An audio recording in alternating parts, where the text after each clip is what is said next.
Shalom, selamat pagi, salam sehat dan tetap semangat kakak-kakak semuanya, baik kakak Master Guide dan juga calon Master Guide. Pada saat ini, saya akan membawakan materi judul Pathfinder Understanding Learning Style. Kita akan membahas dari role certification untuk instruktur. Saat ini saya akan membahas tentang Pathfinder Understanding Learning Style. Perkenalkan, saya kakak Master Guide Diana Vitasari Sumampau. Saya berasal dari klub Sukabumi Club Conference DKI Jakarta. Dan saat ini saya dipercayakan untuk melayani di tim Departemen Pemuda Conference DKI, di tim Departemen Anak-anak Conference DKI, baik sebagai pembina adventurer dan pathfinder, rumah tangga, dan juga Departemen Musik. Tujuan pembahasan kita pada saat ini adalah pertama, memahami dan menghargai gaya belajar adik-adik Pathfinder dan mempraktekannya. Lalu yang kedua, mengevaluasi gaya belajar yang berbeda-beda. Ketiga, mempertimbangkan pengajaran apa yang harus dilakukan agar lebih efektif. Dan yang terakhir, bagaimana menggabungkan kegiatan kelas yang menjangkau semua dari gaya belajar Pathfinder dan mempertimbangkan apa yang boleh dilakukan maupun yang tidak. Ada satu studi atau research dari University of Texas tentang triangle of learning. Jadi, pada saat kita mempelajari hal-hal yang baru, jika kita membaca, melalui membaca, maka kita akan mengingat sebesar 10%. Lalu, jika kita mendengar hal-hal yang baru, maka kita akan mengingat hal itu 20%. Selanjutnya, jika kita melihat hal-hal yang baru, maka kita akan mengingat 30%. Lalu, jika kita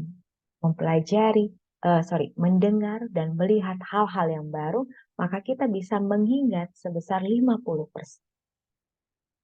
Selanjutnya, jika kita mendengar, melihat, dan mengatakan hal-hal yang baru kita pelajari, maka kita bisa mengingat 70%. Lalu, jika kita mendengar, melihat, mengatakan, dan melakukannya, maka kita bisa mengingat 90%, luar biasa. Dan yang terakhir, jika kita mendengar, melihat, mengatakan, melakukan, dan mengalaminya, maka kita bisa akan mengingat 100%.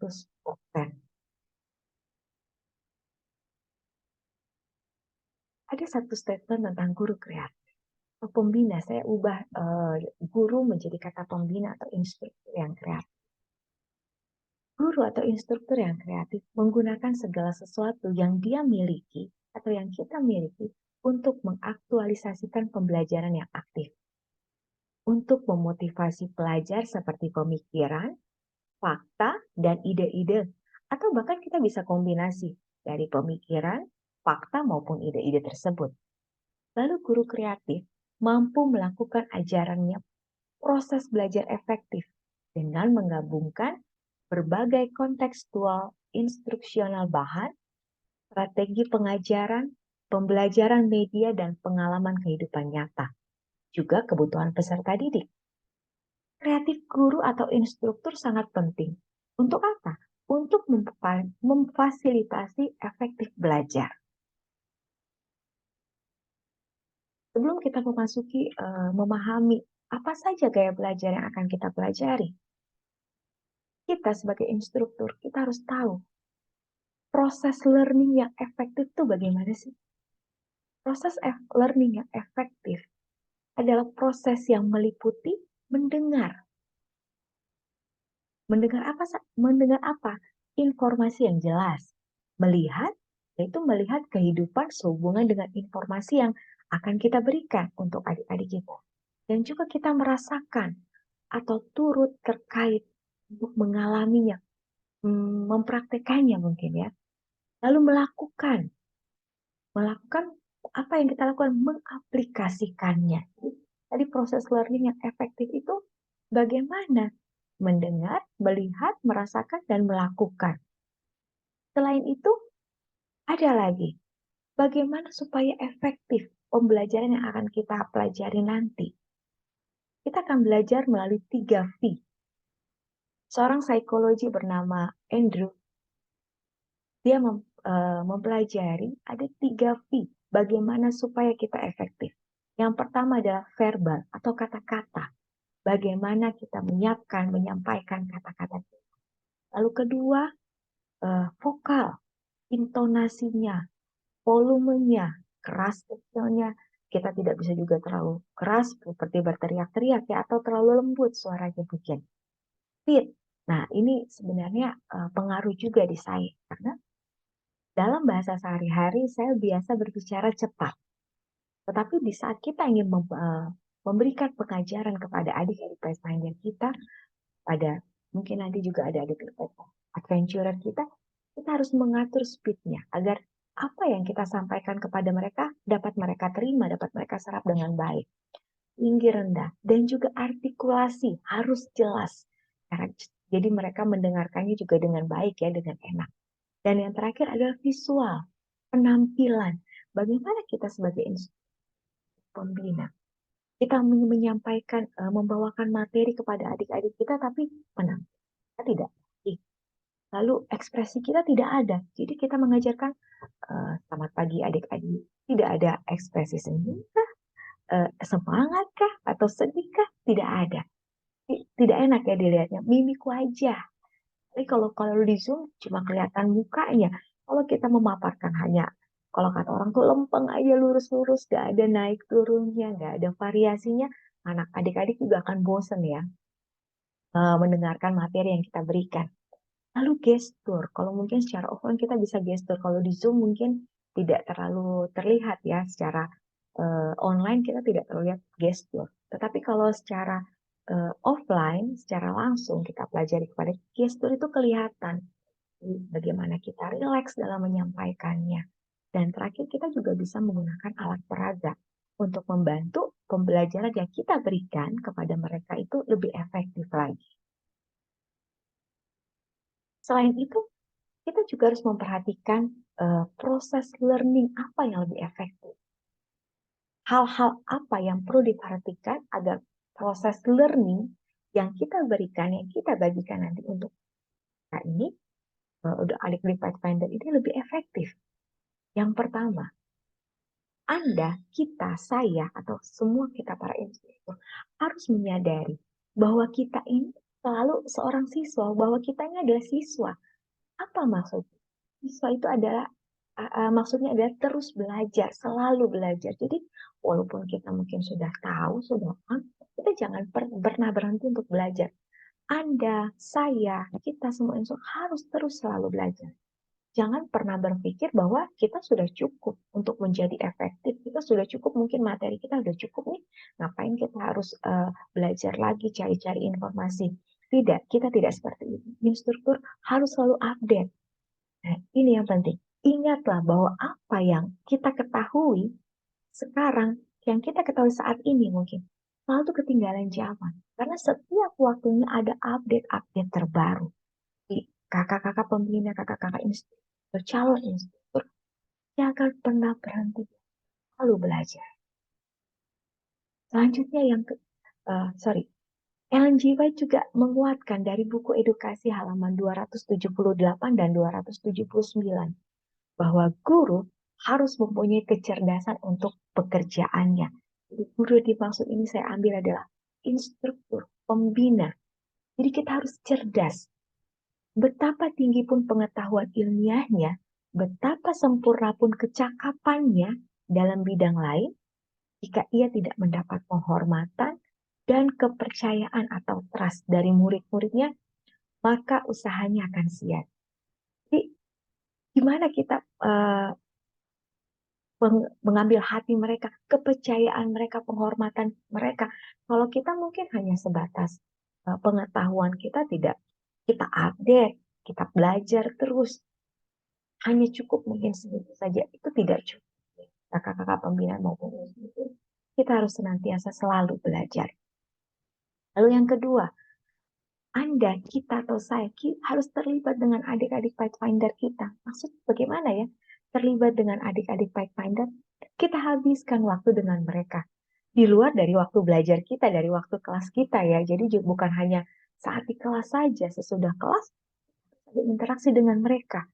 Harus relasional, menjalin hubungan. Bukan hanya informasi. Informasi itu satu arah, tapi relasi itu hubungan, itu dua arah.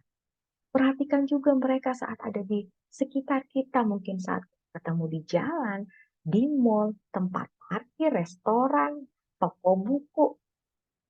Kita sapa mereka, kita rangkul mereka. Bukan hanya, mereka malas ya, gitu ya. Bukan seperti itu ya. Jadi kita sapa mereka, apa kabar, apa yang kalian lakukan di sini. Dan terakhir, mengakui mereka dan bermain dengan mereka. Jadi kalau sekarang mungkin mabar bahasanya, mabar. Jadi mungkin kalau yang kakak-kakak master guide yang masih muda-muda dengan adik calon master guide ya, maupun kelas pemimpin yang umurnya tidak beda jauh, bisa menjalin hubungan dengan apa? Dengan mabar, dengan jalan bersama atau apa? Healing-healing bersama nih ceritanya ya. Jadi jalin hubungan yang baik dengan terlibat atau jalin hubungan yang baik dengan adik-adik Pathfinder kita. Dan yang terakhir, yang ketiga, kita harus terlibat aktif dalam hal-hal yang akan membantu kita mengetahui dunia adik-adik Pathfinder kita. Tertarik pada kids thing, ya, pada dunia mereka. Tahu serial apa yang mereka makan, favorit mereka, acara TV apa yang mereka tonton, mainan, games apa nih yang lagi mereka mainkan atau yang lagi booming saat ini, aktor atau artis populer apa yang mereka bumi. Jika apa yang penting bagi mereka, itu penting bagi Anda. Ataupun sebaliknya, penting bagi eh, Anda, maka penting juga buat mereka. Kebalikannya juga benar. Begitupun Tuhan dan juga Alkitab akan penting buat. Adakanlah survei dan bagikan kepada mereka setidaknya setiap tahun untuk mengetahui apa yang mereka minati. Kira-kira apa nih update kelas kepahaman apa ya yang oke gitu ya, yang mungkin mereka sukai saat ini, yang kekinian, supaya adik-adik Pathfinder ini juga uh, senang ya untuk belajarnya. Ini kakak kita juga update ya ternyata, jadi mereka juga terus belajar ya, dan mereka pun akan nyaman untuk belajar hal-hal yang baru. Dari sini ada satu pertanyaan, apakah harus kita mempelajari dunia anak-anak, dunia adik-adik Pathfinder kita?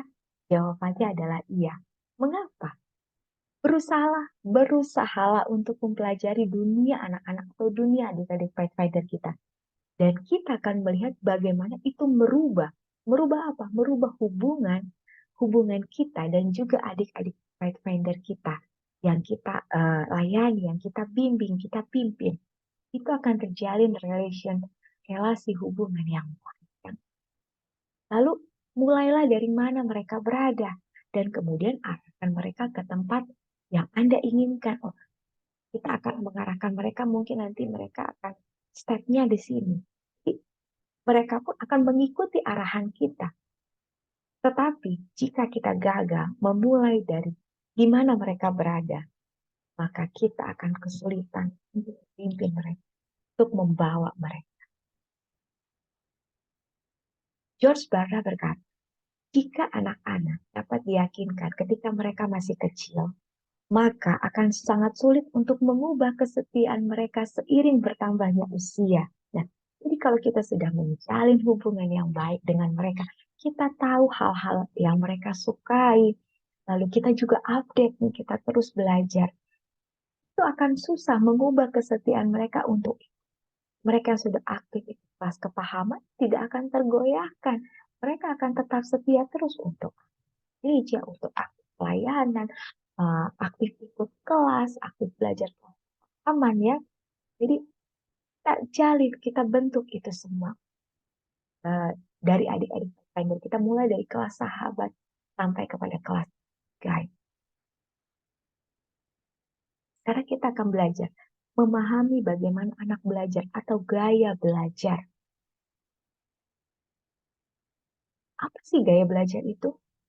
Gaya belajar adalah cara yang disukai seseorang untuk belajar pastinya dan menghadapi kehidupan dan juga memproses informasi. Gaya belajar Anda dapat mempengaruhi cara Anda untuk memecahkan masalah. Nah, ini berhubungan ya. Jadi bagaimana gaya belajar Anda, gaya belajar mungkin kakak instruktur ataupun kakak pembina, itu mempengaruhi cara kita memecahkan masalah. Bagaimana kita berhubungan dengan orang lain, dan juga mempengaruhi bagaimana cara kita mengajar. Salah satu manfaat mengetahui dan menggunakan berbagai gaya belajar adalah bahwa kita lebih mampu menjangkau semua. Yang utama adalah kita menjangkau adik-adik dan seorang Bernice McCarthy. Dia berkata, tujuan pendidikan seharusnya untuk membantu siswa kita mengembangkan penggunaan fleksibel seluruh otak mereka. Kenapa Bernice McCarthy? Bernice McCarthy adalah seorang dokter. Seorang dokter, dia yang mengembangkan 4M80 system. Apa 4M80 system? Itu adalah sebuah kerangka kerja untuk mendesain pembelajaran, menciptakan pengalaman belajar yang bersifat transformatif dan merupakan sebuah model pembelajaran yang dirancang untuk melibatkan keseluruhan cara kerja otak dalam belajar. Ini diformulasikan oleh Dr. Bernice McCarthy pada tahun 1979. 4M80 System terinspirasi oleh karya-karya para tokoh besar dalam dunia psikologi tentunya, sosial, dan pendidikan. Sampai kemudian terlahir sebagai sebuah kerangka dan strategi pembelajaran. Di antaranya mulai dari Roger Sperry sampai David Kolb. Integrasi dari semua pemahaman ini bermuara pada pentingnya memahami gaya seseorang dalam menyerap, memaknai, menyimpan, dan mengingat pengalamannya dalam belajar. Pemahaman akan cara seseorang menyerap, memaknai, menyimpan, dan mengingat pengalaman ini dalam 4M80 System dikenal sebagai learning style atau gaya belajar. Inilah tahapan pertama dalam mendesain proses pembelajaran, yaitu dengan memahami keunikan dan kebutuhan dari setiap gaya belajar, sehingga kita bisa mendesain proses pembelajaran yang memenuhi kebutuhan dari setiap gaya belajar tersebut. McCarthy menemukan ada 4 gaya belajar. Nah, saya melihat dari buku Curriculum Pathfinder, Understanding Learning Style ini, mengambil gaya belajar dari McCarthy, Dr. Bernice McCarthy. Dan kurikulum Kreslin juga didasarkan pada sistem gaya belajar ini. Sistem 4M80 berbicara tentang 4 jenis gaya belajar atau pelajar. Yang pertama adalah pelajar imajinatif atau inovatif, pelajar analitik, pelajar common sense atau akal sehat, dan pelajar yang dinamis. Mari kita pelajari satu-satu. Yang pertama, imajinatif. Ini ada tanda jempol ke atas dan jempol ke bawah ya. Jadi jempol ke atas ini adalah keunggulan. Keunggulan dari pelajar imajinatif ini, gaya belajar ini. Jenis pelajar ini menikmati pendekatan kreatif dan inovatif untuk belajar. Anak-anak ini mencari makna dalam pembelajaran mereka sehingga mereka sering mengajukan pertanyaan. Pertanyaannya dengan menggunakan mengapa. Mengapa saya perlu belajar ini? Mengapa saya perlu belajar kepahaman ini? Ya, jadi mereka sering menggunakan kata mengapa. Dan pelajar yang inovatif berkembang pesat dalam hubungan sosial, senang bekerja sama, dan senang terlibat secara pribadi. Dia juga senang diskusi, mendengarkan, dan berbagi ide. Ini penting buat mereka. Tetapi kekurangannya adalah karena pelajar yang inovatif ini menghabiskan banyak waktu dalam kegiatan kreatif, permainan peran, pengamatan, dan imajinasi, pelajar ini biasanya hanya menyimpan informasi, alih-alih bertindak berdasarkan informasi tersebut. Jadi mereka tidak melakukan, hanya menyimpan saja, menyimpan informasi yang mereka terima. Dan mereka juga enggan membuat keputusan dan dapat dialihkan dengan alternatif. Karenanya, mereka terkadang gagal mengenali masalah dan peluang. Jadi, mereka susah ya, karena mereka hanya menyimpan, mereka tidak melakukan. Jadi kadang mereka gagal untuk mengetahui masalah dan peluang. Pada saat belajar imajinatif dan inovatif ini, adik-adik ini senang, mereka ada gambar senyum dan gambar sedih ya. Jadi mereka maksudnya senang, yang ini sedih. Jadi mereka senang jika opini itu dianggap. Kesempatan berbagi pendapat yang adil, hubungan pertemanan terjalin, kompak, adanya rasa percaya dan saling menghormati, mempelajari sesuatu yang penting. Lalu mereka kurang suka jika tidak ada makna dan tujuan yang jelas. Tidak ada kesempatan berdialog, membaca bacaan panjang. Jadi jangan berikan kepada adik-adik yang inovatif atau imajinatif ini bacaan yang panjang. Mereka tidak akan suka. Mereka juga tidak suka konflik sama anggota tim. Adanya orang yang memonopoli pembicaraan. Jadi mereka nggak suka yang seperti ini ya. Bagaimana cara kita menghandle mereka tuh mengajari tipe yang seperti ini? Dalam mengajar pelajar yang inovatif di klub kita hormati perasaannya. Tegaskan mereka dan bawa mereka ke dalam keyakinan kita. Kita yakin untuk mengajarkan mereka. Kita bisa. Dan mereka juga merasa dihormati. Biarkan mereka tahu apa yang seharusnya mereka lakukan dan menganggap mereka akan menindaklanjutinya. Jadi tadi dibilang hanya menyimpan ya. Jadi kita ajarkan ke mereka ini untuk menindaklanjut. Jadi menganggap mereka tuh bahwa mereka akan melakukannya. Jadi jangan langsung kita kata, udahlah kamu nggak akan lakukan juga, cuma mendengar saja, disimpan saja. Tidak, kita tidak seperti itu. Jadi biarkan mereka tahu apa yang harus mereka lakukan dan menganggap mereka akan melakukannya, menindaklanjut. Yang kedua, analitik. Keunggulannya adalah pemikir logis dan abstrak ini bekerja dengan fakta, ide, dan detail. Ini adalah anak-anak yang ingin mempelajari apa yang dikatakan para narasumber, mempelajari dan menyelidiki satu topik. Kelompok ini ingin mengatur apa yang mereka pelajari dan dapat membuktikan keyakinan mereka berdasarkan studi Alkitab. Mereka akan mengajukan pertanyaan itu dengan apa? Apa yang harus saya pelajari? Kalau tadi mengapa? Kalau ini mereka akan bertanya apa?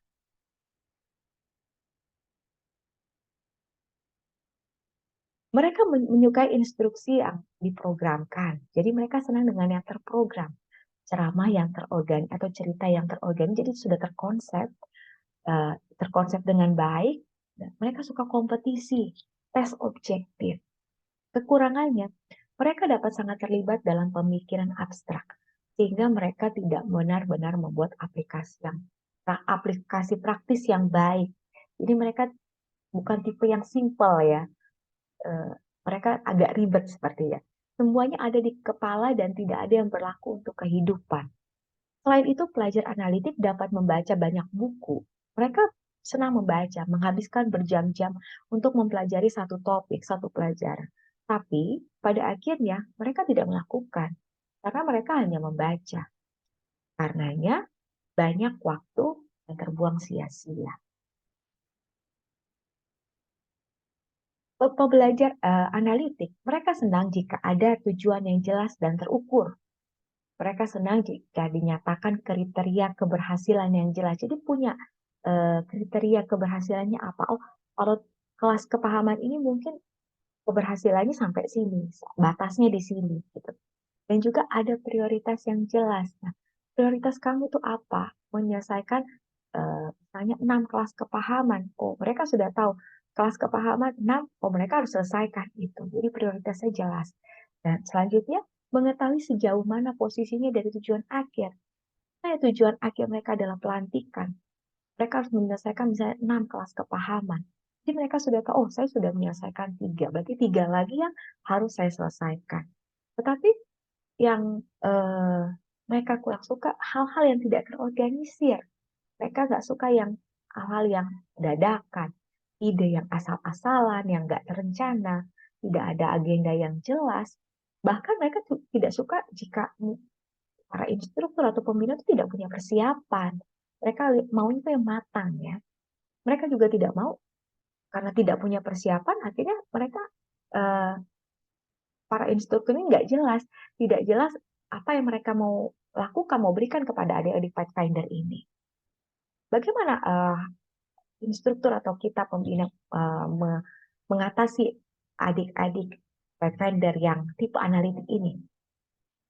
Guru atau instruktur perlu menjelaskan alasan dan tugas aturan mereka. Jadi kita harus menjelaskan kepada mereka, memberi mereka kesempatan untuk menjelaskan alasan perilaku mereka yang mungkin Anda bertanya. Jadi kalau kita bertanya kepada mereka, mereka sudah menjelaskan karena kita sudah menjelaskan dari awal alasan, tugas dan aturan yang akan kita berikan kepada mereka.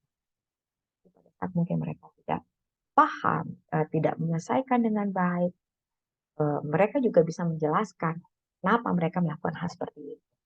Jadi di klub berikan mereka kegiatan penelitian, nah, karena mereka tipenya mendetil ya, terorganisir dan terencana.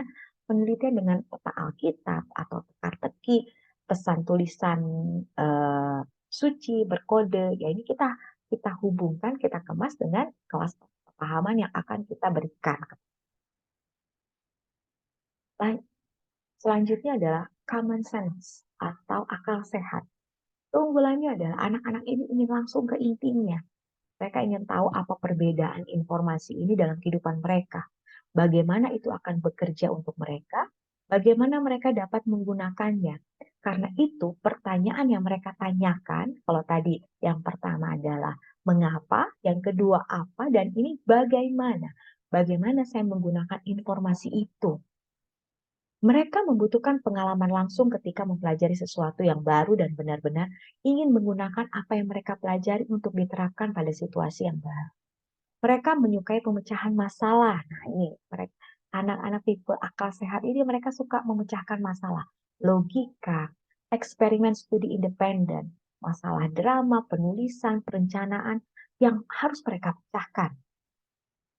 Tapi kekurangannya mereka tuh tidak suka menghafal. Jadi jangan berikan hafalan banyak-banyak untuk tipe yang seperti ini. Baca tugas banyak-banyak, kerja kelompok. Karena mereka ini pelajar akal sehat kurang fokus sehingga kadang membuat keputusan mereka suka membuat keputusan tergesa-gesa atau memecahkan masalah yang salah karena mereka telah menyebarkan pemikiran tentang masalah itu, tapi mereka belum menguji ide atau solusinya. Tipe common sense ini, mereka suka fokus pada hal penting.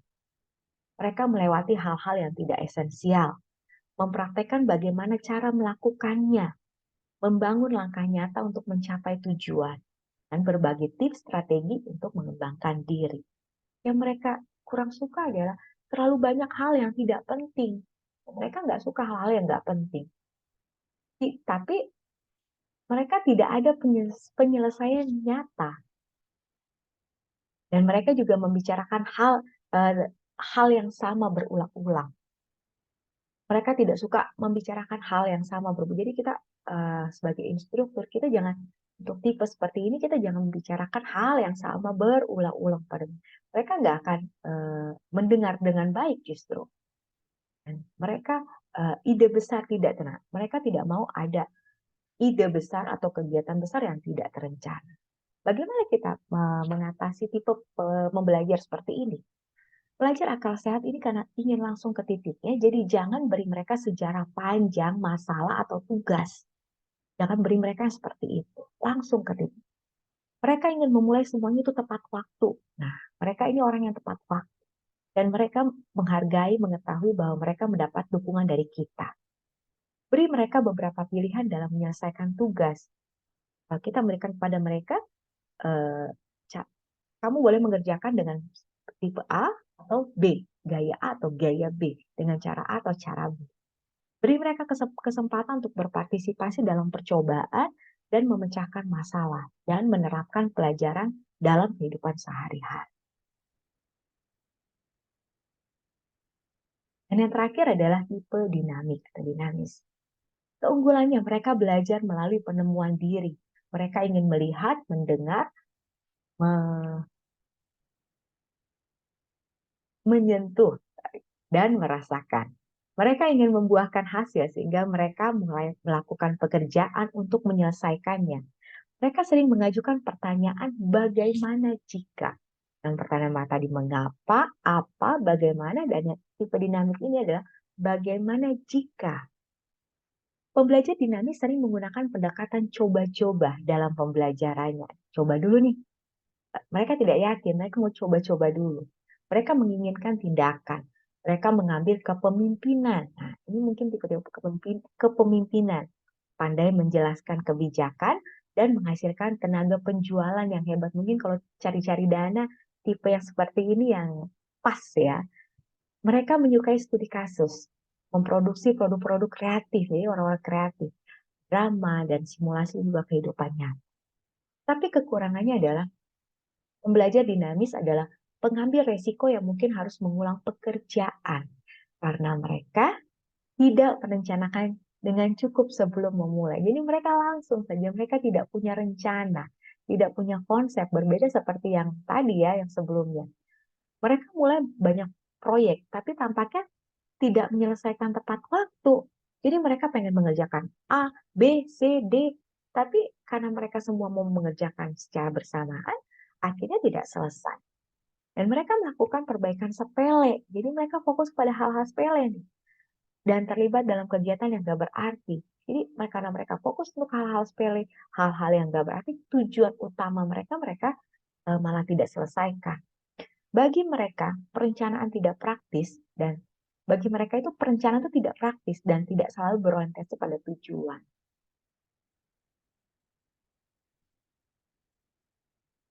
Hal-hal yang disukai oleh tipe pembelajar dinamis ini, mereka suka ada ide besar yang menginspirasi. Mereka suka ide besar karena mereka tadi tidak suka mereka lebih fokus hal-hal detail, tapi mereka sebenarnya suka atau menyukai ada ide besar yang inspirasi. Mereka juga senang ada pencapaian pribadi nih dari diri mereka sendiri. Mereka senang menciptakan sesuatu bersama-sama, tantangan yang membuat tim bersemangat, memiliki wadah untuk menuangkan kreativitas mereka. Tapi mereka tidak suka jika tidak diberikan kesempatan berbicara. Mereka mereka tidak suka jika ada keputusan dibuat sepihak, terlalu banyak penekanan pada aturan, konsekuensi dan kebijakan. Dan terakhir, struktur yang kaku tanpa kesempatan untuk mengembangkan. Itu mereka tidak suka. Bagaimana cara kita mengatasi untuk tipe belajar seperti ini, tipe gaya belajar seperti ini? Berikan mereka banyak kegiatan langsung. Buat kartu, ucapan, simulasi kehidupan dalam drama, merencanakan acara kegiatan, dan mendaftar serta mengatur materi. Kalau kita mau bikin materi, kita sama-sama sama mereka, karena mereka senang membuat hal-hal seperti itu. Mereka mencari peluang. Bagaimana jika? Nah, mereka seperti yang tadi dijelaskan di slide sebelumnya, pertanyaannya mereka seperti sering mengucapkan bagaimana jika. Bagaimana kita mengatasinya? Jadi bersikaplah tegas dan berbicara dengan percaya diri. Kadang kan mereka dengan bagaimana jika ini mereka seperti tidak percaya diri ya, padahal mereka mampu. Adalah baik untuk menguraikan inti. Jadi langsung ke intinya kalau mereka. Tawarkan kontes atau hadiah sebagai insentif untuk menantang mereka. Nah, mereka senang dengan hadiah-hadiah nih untuk berbuat lebih banyak lagi. Lalu apa? Apa keuntungan dari kita belajar, mengetahui gaya belajar, 4 gaya belajar tadi? Penting untuk menghormati gaya belajar setiap anak dan menyesuaikan pengajaran kita, pembina atau instruktur dengan gaya-gaya ini. Sehingga anak-anak akan lebih tertarik belajar kelas kepahaman, belajar Alkitab, belajar tentang Yesus, dan juga rencana keselamatannya. Harus menyesuaikan pengajaran dan juga gaya belajar mereka, gaya belajar tiap-tiap anak.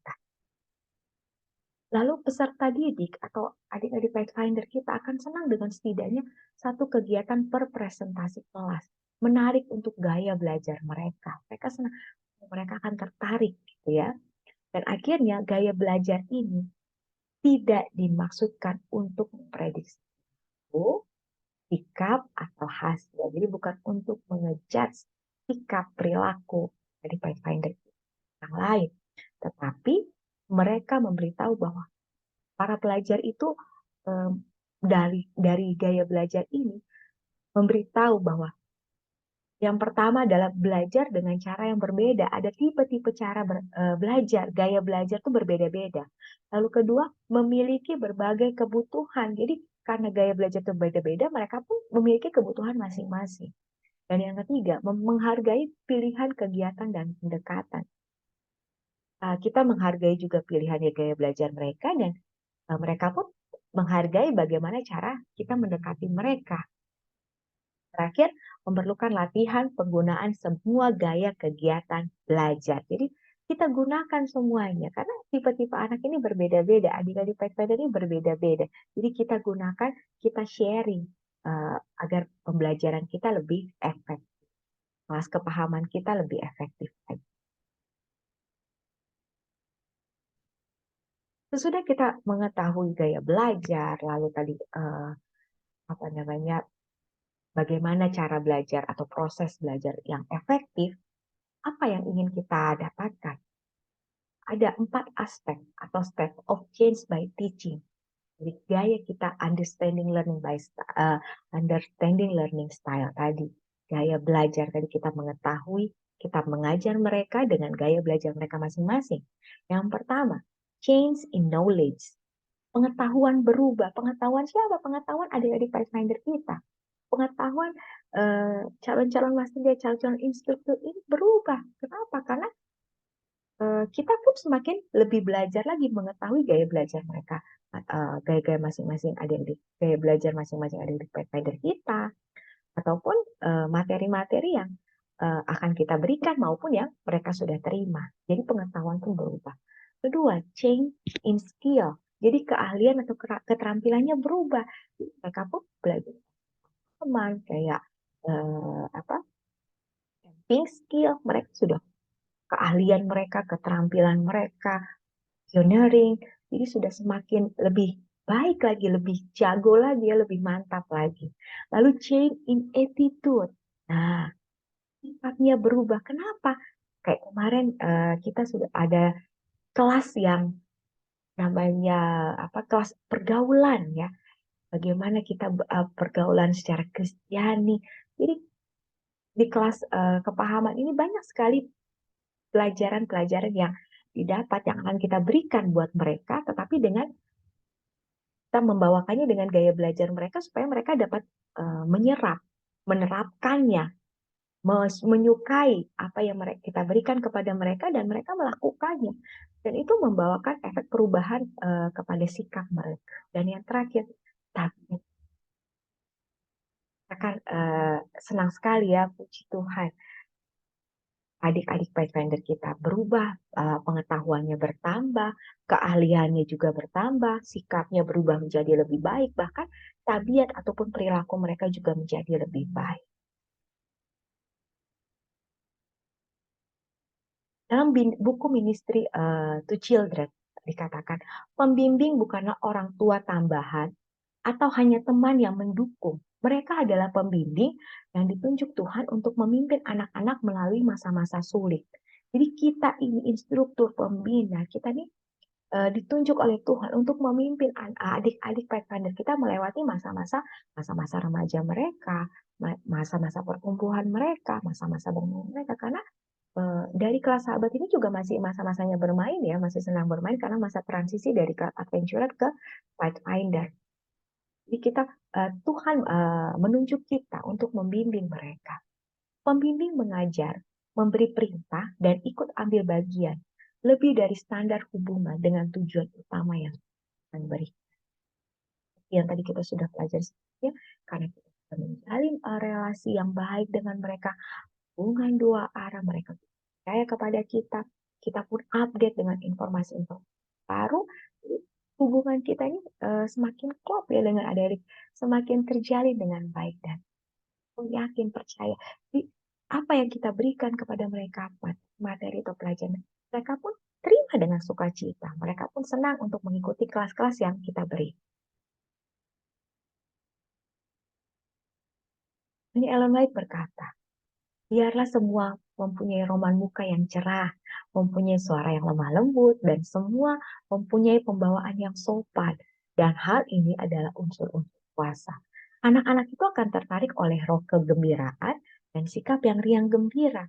Tunjukkan kepada mereka kesopanan, kebaikan hati, maka mereka akan menyatakan roh yang sama kepada kamu dan terhadap satu dengan yang lain. Jadi apa yang kita berikan, kita contohkan, kita sopan kepada mereka, kita jalin hubungan yang baik, kita hormati mereka, kita hargai mereka, kita ingin tahu, kita membuat mereka itu penting. Dan mereka pun akan melakukan hal yang sama kepada kita dengan mereka akan menyatakan roh yang sama kepada kamu dan juga bukan hanya kepada kita para pembina itu, tapi kepada sekeliling mereka, sahabat-sahabat mereka, teman-teman mereka, dimanapun mereka berada. Demikianlah pelajaran kita, materi kita kali ini.